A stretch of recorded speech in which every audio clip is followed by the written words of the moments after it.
Have you ever pondered the true significance of Christopher Columbus in our history? This question is not as straightforward as it may seem. In the grand tapestry of human endeavor, few figures loom as large or as controversial as Columbus. Christopher Columbus, the intrepid Genoese explorer, is a man shrouded in mystery and contradiction. On one hand, he is celebrated as the man who discovered the New World, opening up the Americas to European exploration and settlement. On the other, he is reviled for his treatment of indigenous peoples and his role in the brutal colonization that followed his voyages. Yet, regardless of the controversy, his impact on world history is undeniable. Born in the bustling port city of Genoa in the mid-15th century, Columbus was a man of his time, a time of exploration, innovation, and sweeping change. The world was expanding, and with it, the horizons of what was known and understood. Columbus, with his daring and determination, was at the forefront of this seismic shift. His voyages across the Atlantic, undertaken with little more than a compass and a dream, changed the course of history. They marked the beginning of a new era, an era of discovery and conquest, of cultural exchange and conflict. Columbus's discoveries set in motion a series of events that would reshape the world in ways that continue to reverberate today. But Columbus was not just an explorer, he was also a man of conviction and controversy, a man whose actions and decisions sparked debate and discord. His legacy is a complex tapestry of achievement and atrocity, of discovery and destruction. It is a legacy that continues to be examined, re-evaluated, and debated. So, who was this man, and why does he hold such a prominent place in the annals of history? Let's turn back the pages of time and start at the beginning. Born in 1451 in the Italian city of Genoa, Christopher Columbus was the son of a wool weaver. His father, Domenico Colombo, was a middle-class artisan, hard-working and dedicated to his craft. His mother, Susanna Fontanarosa, was the daughter of a wool merchant. Together they raised a family of 5, with Christopher being the eldest. Growing up in a bustling seaport, young Christopher was captivated by the sight of ships disappearing over the horizon. He wondered what lay beyond, and this curiosity sparked in him a fascination with the sea that would shape his destiny. He spent much of his time on the docks, absorbing stories from sailors returning from distant lands. The tales of their adventures filled him with a yearning to explore, to discover, to understand the world beyond his small Italian city. Despite his family's modest means, Columbus was not content with a life confined to the loom. He sought knowledge wherever he could find it. With no formal education, Columbus turned to the sea and the stars as his teachers. He taught himself geography, studying maps and charts with an insatiable thirst for understanding. He learned about the movements of the stars and the moon, the patterns of the tides, the secrets of navigation. He was not merely content to know the world, he wanted to understand it. Columbus's early life was marked by this relentless pursuit of knowledge. He was an autodidact, a self-taught man who refused to let his circumstances limit his dreams. His early fascination with the sea, his self-education in geography, astronomy, and navigation, all played a role in shaping the man he would become. He wasn't just a dreamer, he was a doer. He believed in his ability to change his destiny, to chart his own course. Columbus's thirst for exploration was ignited early, and it would soon set him on a path that would change the world forever. His early life was a testament to his tenacity and determination, qualities that would serve him well on his voyages to the unknown. His story serves as a reminder that no matter where we come from, we have the power to shape our own destiny. During the 15th century, the spice trade with Asia was a lucrative business. But the overland route was long and fraught with dangers. Bandits, harsh weather, and treacherous terrains were just a few of the many challenges faced by traders. But one man, Christopher Columbus, had a different idea, a daring plan that would turn the world as we knew it on its head. Columbus, fueled by a burning desire to find a new route to Asia, proposed a radical idea. Instead of traveling eastward over land, why not sail westward across the uncharted waters of the Atlantic Ocean? It was an idea that was both revolutionary and risky. After all, the common belief at the time was that the world was flat and sailing too far west would mean falling off the edge of the world. Despite the skepticism and ridicule, Columbus remained steadfast in his belief. He sought support from various kingdoms, including Portugal and England, but his idea was met with rejection time and again. Undeterred, Columbus turned his sights to Spain and the Catholic monarchs, Queen Isabella and King Ferdinand. The Spanish monarchs, intrigued by Columbus's audacious plan, saw an opportunity. A new route to Asia could potentially break the stranglehold that the Ottoman Empire had on the spice trade. It was a gamble, but one that could pay off handsomely. After years of negotiation and waiting, Columbus finally won the backing of the Spanish crown. In return for his services, Columbus would be appointed Admiral of the Ocean Sea and given a percentage of all profits from the new route. With the backing of the Spanish crown, Columbus was ready to embark on a journey that would take him into uncharted waters.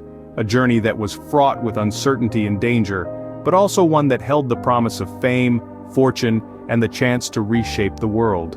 On the 3rd of August 1492, Columbus set sail from Spain with 3 ships, the Santa Maria, the Pinta, and the Niña.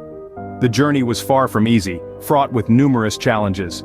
The sailors battled against the unknown, facing treacherous seas and an unpredictable climate.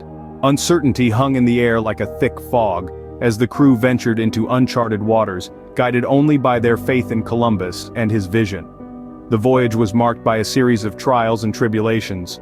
The crew grappled with scarce provisions, disease, and discontent. There were times when mutiny seemed imminent, but Columbus managed to hold his crew together, driven by an unyielding resolve.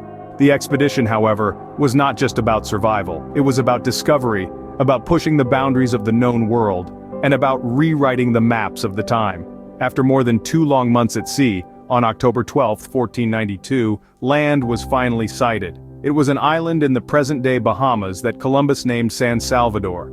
The first encounter with the native inhabitants was one of curiosity and caution on both sides.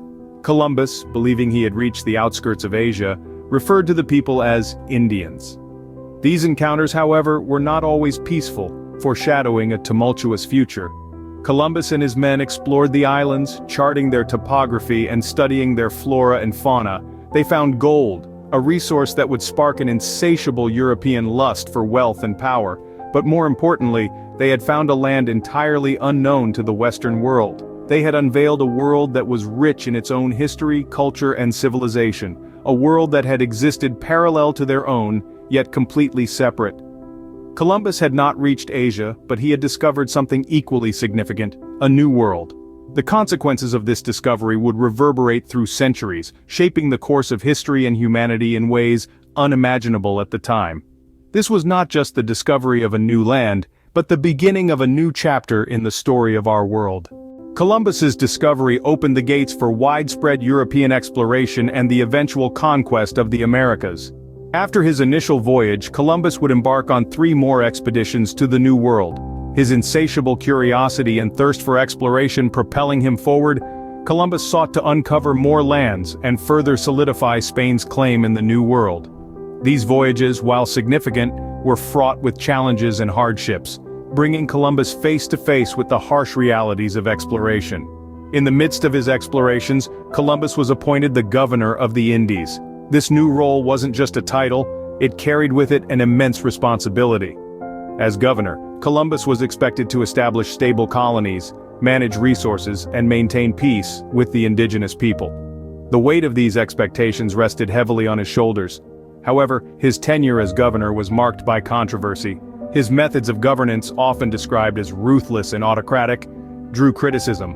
Accusations of mismanagement, mistreatment of indigenous people, and even tyranny began to tarnish his reputation.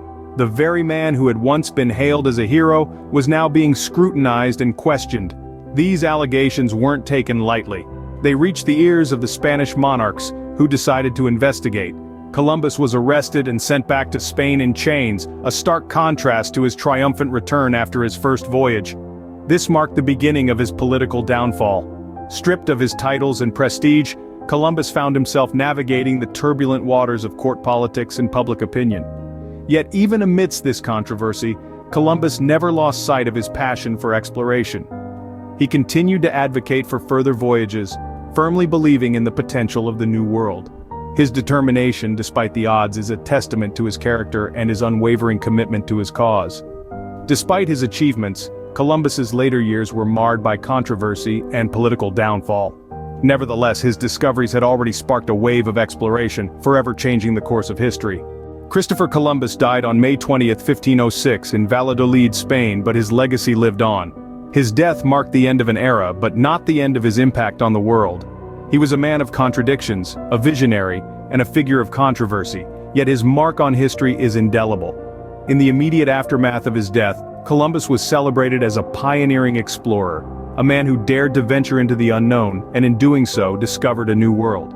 His voyages led to the first lasting European contact with the Americas, heralding a period of exploration, conquest, and colonization that lasted for centuries. Yet, with the passage of time, the perception of Columbus has evolved as historians and scholars have delved deeper into the consequences of his voyages. His arrival in the Americas marked the beginning of a brutal chapter in history, one characterized by the enslavement, exploitation, and decimation of indigenous populations. This has led some to view Columbus not as a hero, but as a symbol of the darker side of exploration and colonization. The debate over Columbus's legacy is a complex one, reflecting the intricate and often painful history of our world. On one hand, his voyages opened the door to the cultural and economic exchange between the old and new worlds, setting in motion a process of globalization that continues to this day. On the other hand, they also set the stage for centuries of conflict, exploitation, and cultural destruction. In many ways, Columbus embodies the dual nature of history itself, a mixture of progress and pain, discovery and destruction. His life and voyages are a reminder of the complexity of our past, the shades of gray that color our understanding of history. Whether regarded as a heroic explorer or a ruthless colonizer, Columbus's influence on history is undeniable. His voyages set the stage for the widespread globalization that would follow and forever change the course of history. So, was Christopher Columbus a hero or a villain? The answer might be more complex than you think. As we delve into the final chapter of our journey through Columbus's life, we find ourselves standing at the crossroads of historical interpretation. This man, once hailed as a pioneering explorer, now finds his legacy mired in controversy. His voyages opened up the New World to Europe, but at what cost? On one hand, Columbus's tenacity and vision led to the discovery of the Americas, an event that marked the beginning of a global age. His voyages across the Atlantic paved the way for the exchange of ideas, goods, and cultures that significantly shaped the world we live in today. His story stands as a testament to human curiosity and the unquenchable thirst for exploration. On the other hand, Columbus's expeditions also marked the onset of centuries of exploitation and genocide of the indigenous peoples of the Americas. His arrival brought about disease, enslavement, and a brutal conquest that decimated entire civilizations. This dichotomy presents us with a challenging question. How do we reconcile these two contrasting facets of his legacy?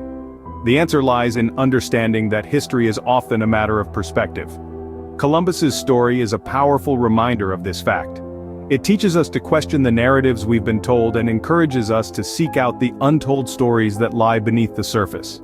It's not about painting Columbus as a hero or a villain, but about understanding the complex, multifaceted nature of historical figures and events. Celebrating Columbus's navigational feats does not mean we ignore the atrocities that followed in his wake. Conversely, acknowledging the devastation he wrought does not diminish the significance of his maritime achievements. In the end, perhaps the most important lesson we can learn from Columbus is that history is not black and white, but a vast canvas of grays.